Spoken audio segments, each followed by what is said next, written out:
যার বিয়ে তার খোঁজ নেই, পাড়া পড়শির ঘুম নেই, এই ধরনের প্রবাদ তো আমরা একটা শুনছি, তাই না? কিন্তু আসলে এই প্রবাদও সঠিক না। যার বিয়ে তার খোঁজ নেই, এখানে পাড়া প্রতিবেশী না, অনেক দূরের কোনো স্বগোত্রীয়, তার কিন্তু কোনো ঘুম নাই। বিষয়টা কি? এখানে যে দেখছেন যে একটা খবর, সেই খবরের শিরোনাম কি? যে কোনো সময় ইসরায়েলকে কড়া জবাব দিবে কাতার। খবরটা কারা দিচ্ছে জানেন? কাতার না, দিচ্ছে বাংলাদেশের মিডিয়া। অর্থাৎ কাতারের ওপরে ওই যে ইসরায়েল ওই কোনো একটা বাড়িতে বিমান হামলা চালিয়েছে না, বোমা মারছে 7টা না 8টা। অভিযোগ যে ওই দালানের মধ্যে নাকি কতগুলো ওই হামাস নেতা ওখানে ষড়যন্ত্র করছিল কিভাবে ইসরায়েলকে ধ্বংস করা যায়। এখন ইসরায়েল তো আত্মরক্ষার জন্য তার উপর বোমা মেরে দিয়েছে।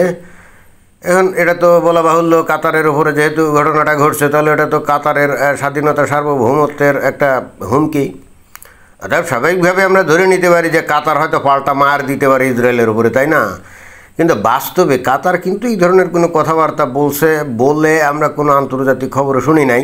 বাট বাংলাদেশের মুমিন মুসলমান সাংবাদিকরা কিন্তু স্বপ্ন দেখা শুরু করছে। অর্থাৎ এখানে কাতারের থেকে অনেক দূরের পড়শি না বাংলাদেশ।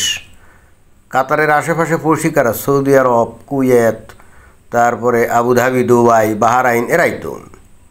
কিন্তু ওরাও এমনকি তেড়িবেড়ি কিছু করছে না। বাট তেড়িবেড়ি করছে কোথায়? 7 সাগর 13 নদীর পাড়ে দূরে বাংলাদেশের মুমিন মুসলমানরা তেড়িবেড়ি করছে। তারাই স্বপ্ন দেখছে যে তারাই হয়তো বা গিয়ে ইসরায়েলে হামলা চালাবে, বুঝছেন না? তো খবরটা একটু শুনি। ইসরায়েলের ভয়ঙ্কর হামলার পর প্রতিশোধের শপথ নিয়েছে কাতার। ছোট্ট এই ধনী দেশটি এখন প্রতিশোধের আগুনে দাউ দাউ করে চলছে। আর তাহলে বাংলাদেশের মিডিয়ার খবরে কি বললো? যে এখন কাতার প্রতিশোধের আগুনে দাউ দাউ করে জ্বলছে, তাই না? বাস্তবে আমরা কিন্তু কাতারের পক্ষ থেকে এ ধরনের কোনো খবর পাই নাই। কিন্তু খবর দিচ্ছে কারা? বাংলাদেশের মুমিন মুসলমান সাংবাদিকরা, তাই না? কারণ তারাই কল্পনাতে এগুলো মানে স্বপ্ন দেখে আর কি, যে যদি সম্ভব হয় বাংলাদেশ থেকে এই ধরনের যদি বিমান টিমান কিছু থাকে, গিয়ে হামলা চালাবে কোথায়? ইসরায়েলে।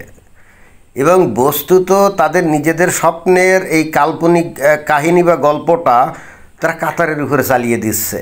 বাস্তবে কিন্তু কাতার কোনো শব্দ করছে না, শুধুমাত্র বলছে এটা অন্যায়, এটা স্বাধীনতা সার্বভৌমত্বের প্রতি অবমাননা, ইসরায়েল এটা অন্যায় কাজ করছে, এই পর্যন্ত।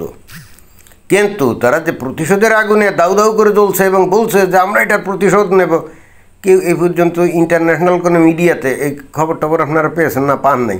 কিন্তু পাওয়া যাচ্ছে বাংলাদেশ থেকে। কারণ বাংলাদেশের মুমিন মুসলমানরা যে স্বপ্নগুলো দেখে না, সেটাই এখন কাতারের নামে চালিয়ে দিচ্ছে। সেই সঙ্গে প্রশ্ন উঠছে, কাতার কি আসলে ইসরায়েলকে সামরিকভাবে আঘাত হানতে পারবে? একেবারে ব্যালেন্সলেস কথাবার্তা, তাই না? যেখানে কাতার যদি ওই ইসরায়েলের বিরুদ্ধে প্রতিশোধের আগুনে পুড়তে থাকে, তাহলে আবার এইটা কোন ধরনের প্রশ্ন যে তারা কি সামরিকভাবে আঘাত আনতে পারবে? ফালতু পেশাল হলো না?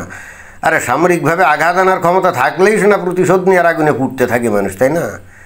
গ্রামের কোনো মোড়ল মাতব্বরের সাথে আমার মতো সামান্য একজন মানুষ যদি কোনো ভেজাল হয়, আর মোড়ল আমার যদি কোনো উল্টাপাল্টা কিছু করে, তো আমি কি প্রতিশোধের নেশায় কি উন্মত্ত হব নাকি? কারণ আমি তো জানি যে সেটা যদি করতে যাই আমি পুরো নিশ্চিহ্ন হয়ে যাব, তাই না?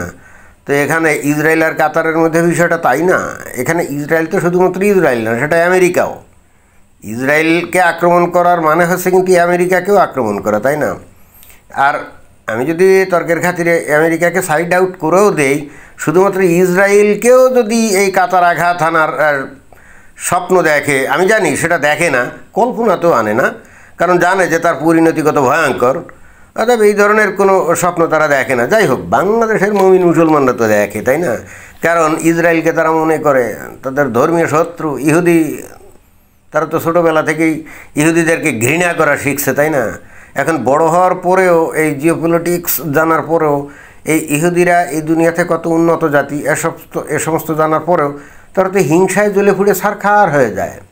কারণ ইসলামের কোরআনে এবং হাদিসে ইহুদিদেরকে অভিশপ্ত বলা হয়েছে, ইহুদিদেরকে ধ্বংস করে দেওয়ার কথা বলা হয়েছে, এবং ইহুদিদেরকে বলা হয়েছে বানর, শূকর এরকম, এবং নিকৃষ্ট প্রাণী। এটাই তো এখন বাস্তবে সেই ছোট্ট একটা ইহুদি রাষ্ট্র ইসরায়েল, যাদের জনসংখ্যা মাত্রই 1 কোটি বা 80 লক্ষ এরকম, তো তারা যদি এখন গোটা দুনিয়ার মুসলমানদের চাইতে জ্ঞানে, বিজ্ঞানে, অর্থনীতিতে অনেক অনেক বেশি শক্তিশালী হয়, অনেক উন্নত হয়, তাহলে স্বাভাবিকভাবে মুমিন মুসলমানরা কি হিংসায় জ্বলে ঘুরে সরকার হবে না? কারণ মুমিন মুসলমানরা মনে করে তারাই হলো সেরা জীব, সেরা মানুষ। তো সেরা মানুষই তো সেরা সব কিছু আবিষ্কার করবে। টেকনোলজি বলেন, বিজ্ঞান বলেন, অর্থনীতি বলেন, সমাজ বলেন, সব কিছু তো তারাই সেরা হবে সব কিছুতে। কিন্তু বাস্তবে তারা সব কিছুতেই একেবারে নিচে, একেবারে প্রাগৈতিহাসিক আমলে অবস্থান করে, অ্যাটলিস্ট 1400 বছর আগে অবস্থান করে মানসিকভাবে। আর ইসরায়েল অবস্থান করে একেবারে 21 শতাব্দীর একেবারে মধ্য গগনে। তো এইটা দেখার পর এই যে মুমিন মুসলমানরা বলেন, তারা কি করবে? তারা প্রচণ্ড হিংসায় জ্বলতে থাকে, তাই না? আর সেই হিংসা একটা পর্যায়ে সংঘাতের রূপ নেওয়ার পর্যায়ে চলে যায়। বাট বাংলাদেশের মুমিন মুসলমানদের তো সেই ধরনের কোনো সামর্থ্য নাই যে ইসরায়েলে গিয়ে তারা হামলা টামলা চালাবে, তাই না? তো এই স্বপ্নটা তারা কার মাধ্যমে দেখে জানেন? এতদিন দেখতে ইরানের মাধ্যমে, যে ইরান হয়তো সাইজ করে দিবে, ইসরায়েলকে ধ্বংস করে দিবে। তো বাস্তবে ইরান যখন কিছুই করতে পারে না, উল্টে ইরানের বহু সর্বনাশ হয়ে গেছে, এখন স্বপ্নটা এই কাতারের মধ্য দিয়ে দেখা শুরু করছে। যেহেতু ইসরায়েল কাতারে বোমা মারছে, তাহলে এখন কাতার যদি পাল্টা হামলা করে ইসরায়েলকে মাটির সাথে মিশিয়ে দেয়, এগুলো হলো বাংলাদেশের মুমিন মুসলমানের স্বপ্ন। এবং এই স্বপ্নটা ওই যে আগে বললাম যে তাদের নিজেদের স্বপ্নটা এরা কাতারের উপর চালিয়ে দিয়ে খবর প্রচার করছে। জিএফপির সামরিক র্যাঙ্কিং অনুযায়ী কাতারের অবস্থান 72তম। সেনাবাহিনীর সংখ্যা বিচারে ছোট হলেও তাদের হাতে রয়েছে অত্যাধুনিক সবস্ত্র। তাহলে সামরিক র্যাঙ্কিংয়ে তাদের অবস্থান কত? 72তম। আচ্ছা, যাই হোক, ওইটা আমি বাদই দিলাম। এখন এদের তো অনেক টাকা পয়সা আছে। ওই যে এনএলজি গ্যাস তারা পৃথিবীতে বিভিন্ন জায়গায় রপ্তানি করে বিলিয়ন বিলিয়ন ডলার আয় করে না? অতএব এরা আমেরিকা থেকে, ব্রিটেন থেকে, জার্মানি থেকে নানা রকম উন্নত প্রযুক্তির অস্ত্রপাতি তারা আমদানি করছে।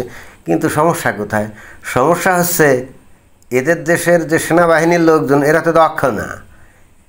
যেহেতু এখানে প্রচুর পরিমাণে অর্থ আয় হয় ওই এলএনজি বিক্রি করে, তাহলে এখানে সেনাবাহিনীতে লোকজন এমনি যাইতে চায় না। কারণ দরকারটা কি? বাংলাদেশে যেমন সেনাবাহিনীতে যোগ দিলে অনেক সুযোগ সুবিধা পাওয়া যায়, বাংলাদেশের এমনি আয় উপার্জন নাই, এই জন্য লুক্রেটিভ জব সেনাবাহিনীর জব, রাইট? বাট কাতারের ক্ষেত্রে কিন্তু বিষয়টা তা না। খামোকা কষ্ট করতে কেন যাবে?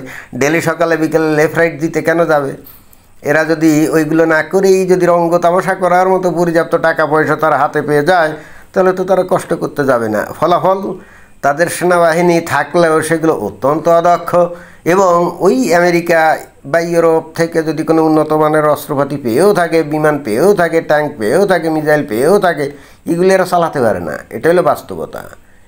এরা একেবারেই এগুলো চালাতে পারে না, এটা হলো বাস্তব কথা। তাহলে এগুলো চালাতেই পারে না, এরা আবার ইসরায়েলের বিরুদ্ধে যুদ্ধ করতে যাবে, তাই না?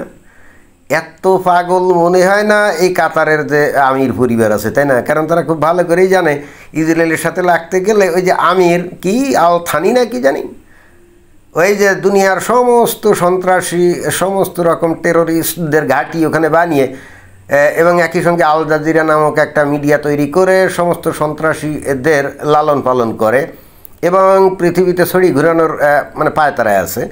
তো এইবার ইসরায়েল কিছুটা শিক্ষা দিয়েছে এবং বলতে চেয়েছে যে তোমরা যতই এলএনজি বিক্রি করে বিলিয়ন বিলিয়ন ডলার আয় করো না কেন, আমাদের ওপরে ছড়ি ঘোরাতে যদি চাও বা কোনো রকম চিন্তাভাবনা করো, তাহলে তোমাদের অবস্থা কাহিল করে ছেড়ে দেবো। পাতলা পায়খানা হবে, যে পায়খানা থেকে তুমি বাঁচতে পারবে না। এবং বস্তুত তো তাই। এখন যদি সত্যিকার অর্থে এই কাতার যদি ইসরায়েলের বিরুদ্ধে কোনো পদক্ষেপ নিতে যায়, তাহলে নিশ্চিতভাবে এই কাতারের এই যে আমির না, এর কোনো চিহ্ন খুঁজে পাওয়া যাবে না। কবে কোথাও এই নেপালের প্রধানমন্ত্রীর মতো অথবা বাংলাদেশের শেখ হাসিনার মতো পালিয়ে কোথায় ছুটবে, খোঁজও পাওয়া যাবে না, বোঝা গেছে? তো যাই গে, আসল ঘটনা হচ্ছে কাতারের আমির ঠিকই জানে যে তাদের সেনাবাহিনী নামকাও আসতে অস্ত্রপাতি কিনছে ঠিকই, কিন্তু সেগুলো চালাইতে পারে না কেউ।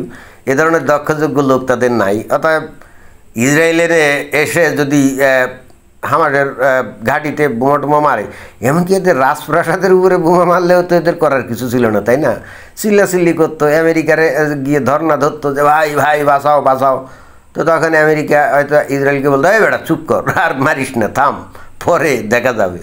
ঘটনাটা এরকম না। কিন্তু বাংলাদেশের মুমিন মুসলমানরা তারা ইমানি জোশে এতটাই উদ্বুদ্ধ এবং এতটাই ধর্মোন্মাদ, তাদের বাস্তব জ্ঞান বলতে কোনো কিছু নাই, বাস্তবতা বর্জিত স্বপ্নে বিভোর থাকে তারা। এবং সেই হেতু তারা তো স্বপ্নে দেখে ইসরায়েলকে ধ্বংস করবে, তাদের বিরুদ্ধে যুদ্ধ করবে, ইমাম মাহাদি আসবে না। তো এখন যেহেতু ইমাম মাহাদিও আসে না, তারা নিজেরাও যুদ্ধ করার সেই সামর্থ্য নাই, টাকাও নাই, অস্ত্রপাতি কিছু নাই, আবার অনেক দূরে, তো ইসরায়েল থেকে বাংলাদেশ অনেক দূরে না। তাহলে ওই যে আগেই বলছি, যে জিনিসটা তারা নিজেরা স্বপ্ন দেখে ওইটা এখন কাতারের উপর দিয়ে চালিয়ে দিয়ে খবর ছাপাচ্ছে, মানে প্রচার করলো আর কি। তো যাই হোক, থাকুক কল্পনার রাজ্যে। ওই একইভাবে তারা কল্পনার রাজ্যে থাকে, মরে গেলে বেহেশতে গিয়ে 72 হুরের সাথে যৌনকেলি করবে, তাই না? আমি জানি না একজন মানে বাস্তব সম্মত একজন মানুষ, মানে রিয়ালিস্টিক একজন মানুষ কীভাবে কল্পনা করে যে সে 32টা যৌনবতী নারীর সাথে যৌনকেলি করবে। মানে কি, তার ইমানদণ্ড তো একটা রে ভাই, তাই না? এই একটা দিয়ে 72টা যৌনবতী নারীর সাথে সে যৌনকেলি করবে কীভাবে? মানে হাউ ইজ ইট পসিবল? আবার শুনছি একবার নাকি যৌনকেলি করলে 72,000 বছর নাকি লাস্টিং করে। ও বাবা, তাহলে বাকিগুলা কি করবে? বাকি 71 জন তাহলে কি হামলে পড়বে না? তো ফলাফল বুঝতে পারছেন। যাই হোক, কী আর বলি, এটাই ছিল বক্তব্য। ধন্যবাদ।